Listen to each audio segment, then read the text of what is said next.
আসসালামু আলাইকুম এভরিওয়ান, কেমন আছেন সবাই? চলে আসলাম বরাবরের মতো নতুন আরও একটি ভিডিও নিয়ে। ভিডিওটি দেখার জন্য সবাইকে আমন্ত্রণ রইল। তো আজকে আমি তৈরি করব তেলের পিঠা।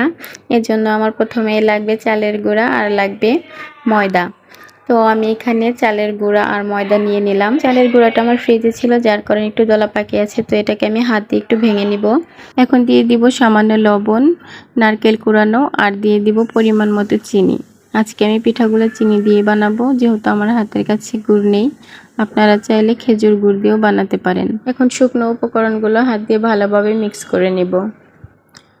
তো আমি ভালোভাবে মিশিয়ে নিয়েছি। এখন এখানে উষ্ণ গরম পানি দিয়ে দিব 1 কাপের মতো, দিয়ে ভালোভাবে একটা সফট গোলা তৈরি করে নিব। আর এখানে অবশ্যই উষ্ণ গরম পানিটাই ব্যবহার করার চেষ্টা করবেন, এতে করে পিঠাগুলো অনেক বেশি ফুলবে।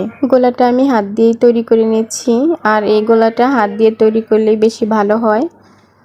তো আমি একটু সময় নিয়ে হাত দিয়ে ভালোভাবে সফট একটা গোলা তৈরি করে নিব।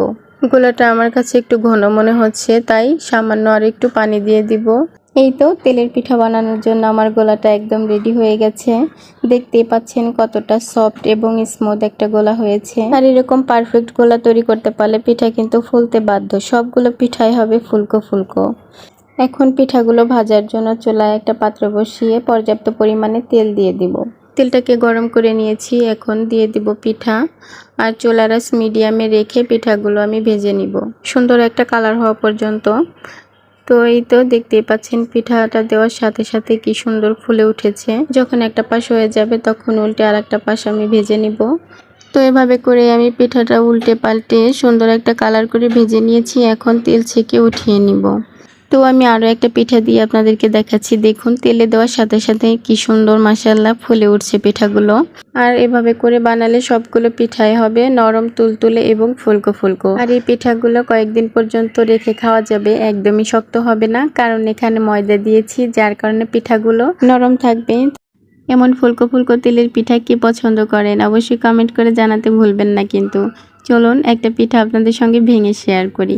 দেখুন পিঠাগুলো কত সুন্দর হয়েছে মাশাআল্লাহ, ভিতরেও একদমই ফাঁকা, কোনো রকম দলা পাকিয়ে নেই। আমার ভিডিও ভালো লাগলে প্লিজ একটা শেয়ার দিয়ে দিবেন। আর নতুন নতুন ভিডিও পেতে পেজ ফলো দিয়ে পাশেই থাকবেন। আজকের মতো এ পর্যন্তই। আল্লাহ হাফিজ।